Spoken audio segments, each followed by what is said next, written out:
see upon my screen,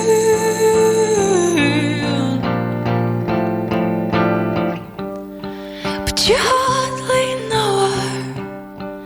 You hardly know her like I do. Now you're married too.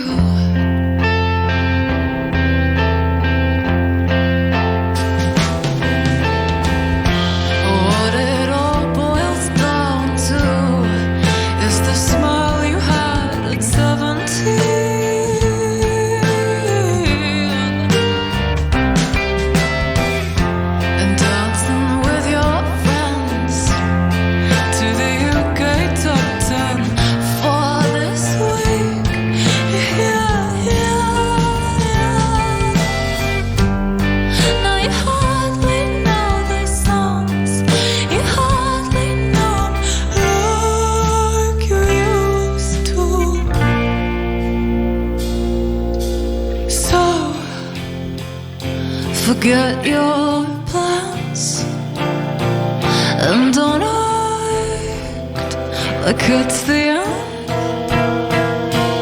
Be a friend, take my hand. Part of my manners are left them outside. It's not to your taste, you turn a blind eye. You trade it off for something you like. If you're gonna leave or follow behind.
What if I am bored of it? What if my own mother's mother knew it all and led me to it? That this isn't for you.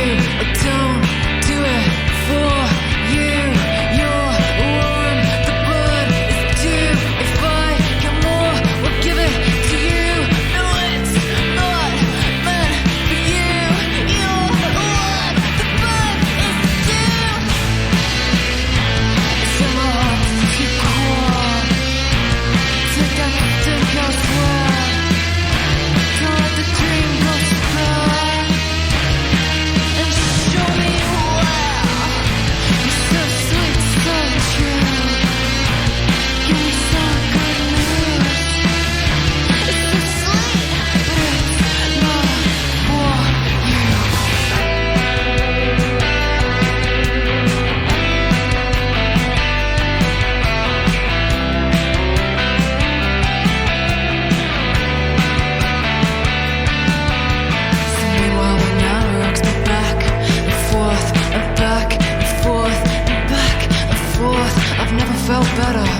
I've never felt worse.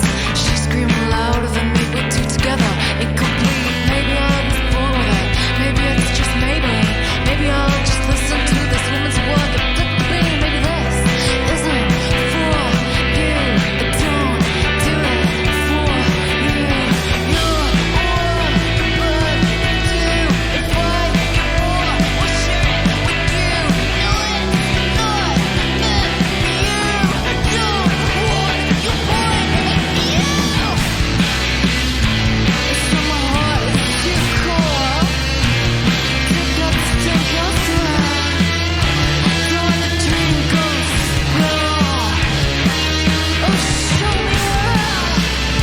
You're so sweet, so true. Give me some good news.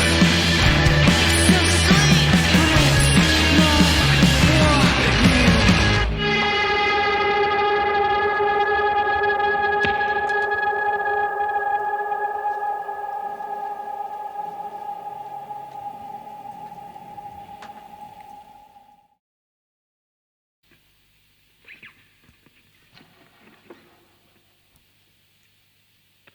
Something in the way you're holding me now, like a fire hugging walls and closing in. And to be squished by you is everything I want.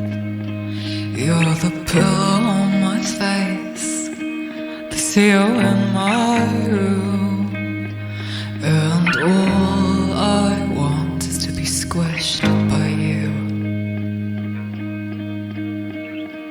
If you are a sailor, your propeller caught me upside, and all the ships are coming in like a ceremonial scene. Well, if I want you to love me, I should be a strong swimmer. Oh, I don't know what I've got, and I don't know what I've lost.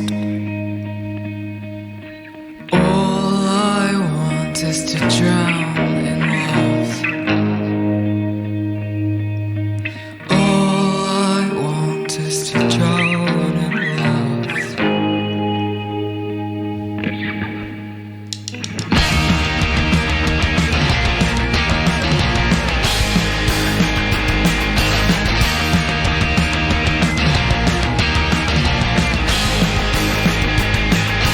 And I'm living life like I'm in a dream.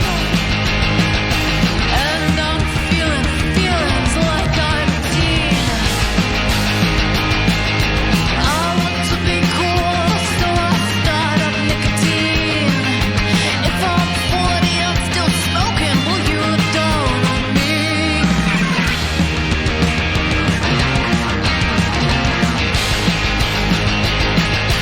All I want is to drown in love.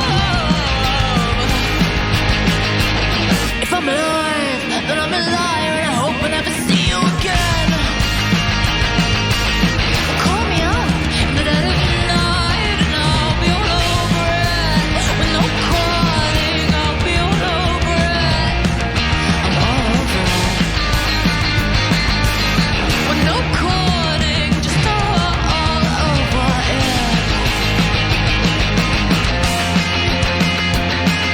Well, all I want is to drown in love. All I want is to drown in love. All I want is to drown in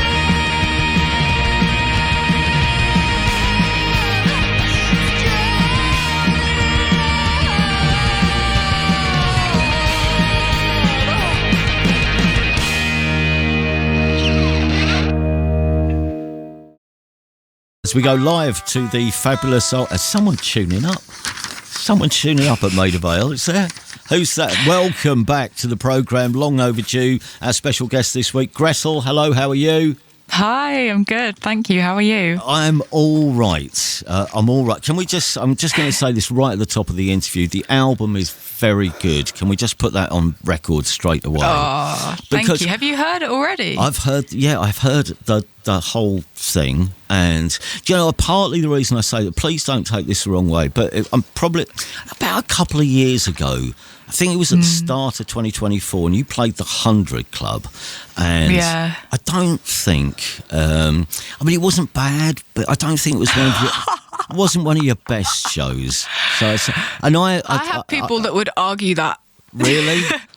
Some people love that show. Really? I walked away and I didn't know. I was a little bit worried, actually, because I thought I'm not sure. I thought you'd ended up in a place where you didn't know where to go a little bit. That's true. Yeah. And then of course, you vanished off the radar for a little while, bar, one or two gigs. And I was thinking, I wonder what's going on. I hope she hasn't packed it in. So what was happening? Did you, for a couple of years, there's a gap, isn't there? Yeah. Where there's no sort of, you're not really in the public profile. So what were you doing? Were you reassessing what you wanted to do, how you wanted to do it? Yeah. Well, I lost my mind a little bit. Did you? Yeah, just a tad, but not terribly. To do with music, I kind of had a little bit of an ego death. I didn't know what I wanted to do anymore, especially because it gets very saturated. I think around 2022, I don't think I'm the only one who started feeling like, gosh, what is my place here when there's so many musicians? And so I definitely felt that. I think coming from an electronic production background as well, there was endless possibilities of what I could do, what the record could sound like, what the debut album could sound like. And that completely paralyzed me for like 3 years or so. That is what they call it, isn't it? Option paralysis. Yeah, exactly. And there's nothing better for creativity than a boundary. And so once I gathered the songs that I liked the best and I thought were the most truthful to me, and then went in with my band, who are here with me right now, and they're absolutely incredible, all of them. We recorded everything completely live, and a lot of it was one takes, and it was, and we had fun with it, and there was no kind of worry about what the place in the world for it would be. And all of those anxieties kind of just ended up disappearing, and they didn't matter anymore. Yeah, because I saw you came back and did a gig at a tiny venue in East London back in November, and you looked and sounded, I'm not sure liberated is the right word, but it was a terrific, it just felt like we're just free now. Just free to do what we want to do. Yeah, exactly. That sounds like a song. Yeah, honestly, things are much happier now, and we're just so excited to play the shows and then keep writing more music and not have to worry about all of those kind of pressures anymore. But that stuff did leak into the album, especially into the lyrics.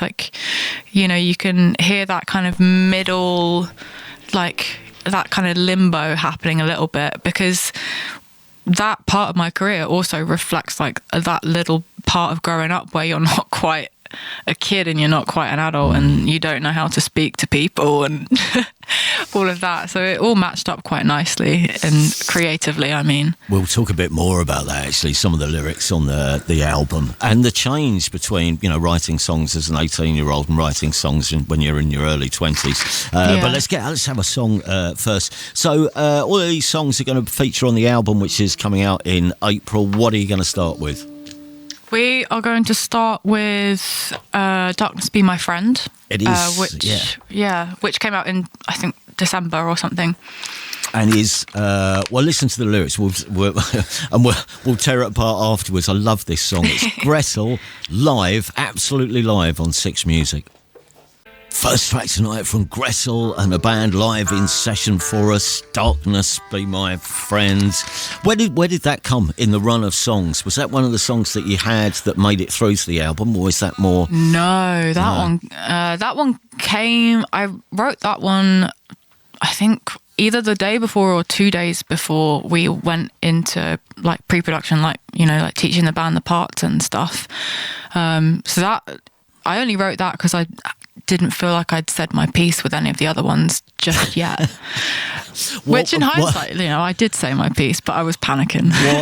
What was it that you wanted to say? What did you find yourself drawn to writing about or chronicling? Because there's degrees of sadness in the record, where there is there's some loss and there's some hurt, I think, and almost a resentment of being hurt, if you know what I mean. There's an exasperation about hurting. Yeah, that I tend to write from that place quite a lot, I think. There's like a kind of like, oh, for God's sake, you know, anything that is kind of getting me down or like oppressing me in any way, I want to like catch it with its pants down, you know. So that's kind of the place I write from. But I also definitely write from a place of protectiveness, especially over like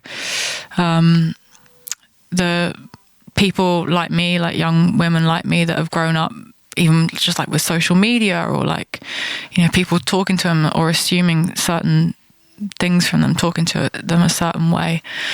And that's definitely a place that I write from. But that's a loving place. That's not a resentful place, you know. Yeah, obviously there's a lot of different emotions on the record. I wonder how much, because there's a real tenderness in one or two of the songs. Wait for the reggae version. Is there going to be a reggae version? We should do a reggae version. I mean, that won't be so tender. It'll be fun. Just Gretel in dub. What is it like? Seriously, what approaching songwriting 5 years after? Is it 5 years after the first EP now, or since you started? How different is it? I write a lot less, actually. When I first started writing, I would write all the time, but I would write with a lot of different people. And it was kind of that classic thing of when you get into the music industry, before you get into the music scene, you kind of get passed around a little bit. You do loads of sessions and you're working with all these people and you're making a million different genres week on week. So when I started, that's actually, I'm not proud of it, but I'm not ashamed of it. That is how I got into the industry, was kind of more the industry side. And I was writing loads, but not necessarily knowing what I wanted to write. And now it's much more that I write less. I have my people that I enjoy writing with, and you know, across the record, the co-writers, there's like maybe like 3 or 4, but they're like my band. And we've just really locked in with it, and unless I was writing alone and stuff. But yeah, it's different now. It's less frequent, but more like whatever the word is, when you're doing it with more intention. Yeah. Intentional, yeah.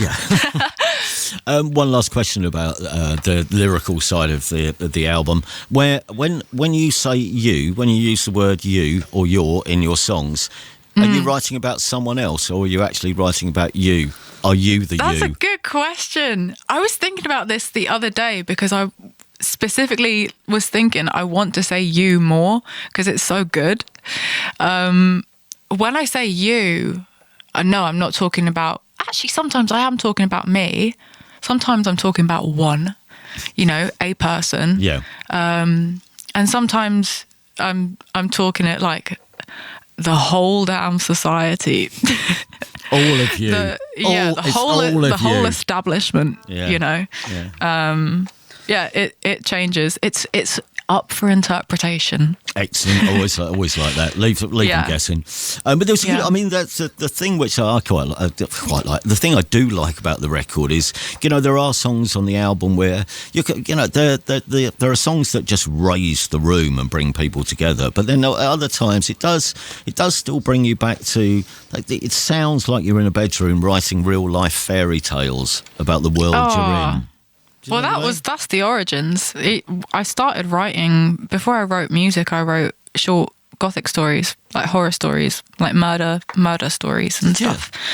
Yeah, so that's how I kind of started my writing journey. And the very first songs that I wrote, some of which are on my first EP, are little, like, murder ballads. that kind of sort of makes sense now, and it fits with some of the music, because this is the other thing. The musical palette this time round is different because of the way you did it, and it brings out a different side of you and your band. Where you're almost reaching out. Sonic Youth, Kim Gordon, Sonic Youth era, goo era, Sonic Youth. She's amazing. Yeah, and a bit of Polly Harvey. I mean, as I say, my queen. It's a chance to express some of those sounds. Yeah. Well, also our producer Seth Evans was absolutely, like, he was so patient with me in particular, as we kind of, like, recording live for the first time is a really scary thing, and I know that a lot of people that are played on Six Music are so familiar with it that it shouldn't maybe be so difficult, but it was so new, and Seth was amazing, and like the engineering was fantastic as well. We recorded it at Rack, like that's where Radiohead recorded a bunch of their records. It felt amazing. Yeah. Yeah, we raided that biscuit cupboard every day. Here's a couple of more songs from there. I was going to say you can run these together, but I know you've got to do a guitar change. There's a guitar, not quite yet. I do need to tune. Okay. It'll be quick. Yeah, I was in a bit of a weird tuning just then, but I've got to just tune up, and then I'll have a guitar change after this next song. Okay, don't go anywhere, audience. This won't take long. You haven't got time. You haven't got time to put the kettle on. But maybe you have if it's. I'll be speedy. Yeah, this is where I worry about string breaking, but it won't happen. I really thought it was going to happen just then. Here we go.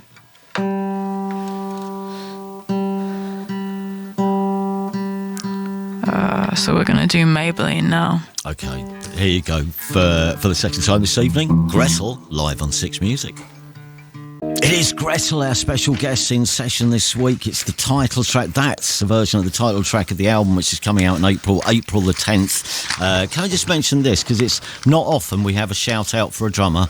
This is from Liam. Yeah. He says, "Come on, big shout out to Theo Maguire on drums with Gretel, my old bandmate," says Liam in Halifax. Yay! There was some gyrations coming from the drum booth.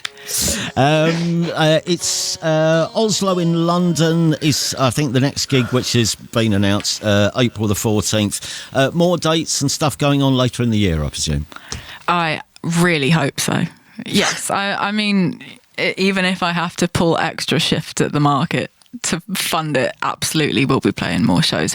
But that doesn't mean you shouldn't get a ticket for Oslo on April 14th, please. Okay. That's a deal. Thank you so much for coming in. That was, you know, that Squish I listened to about 6 times on the spin yesterday when I should have been doing something else. I love that record. Squish is the title of the album. As I say, it's out on April the 10th. Gretel, thank you so much, Gretel and your band, for coming in. Thank you. We'll see you again soon, hopefully. Yeah, absolutely. Thank you for the support and everything. Take care. See ya. Six Music.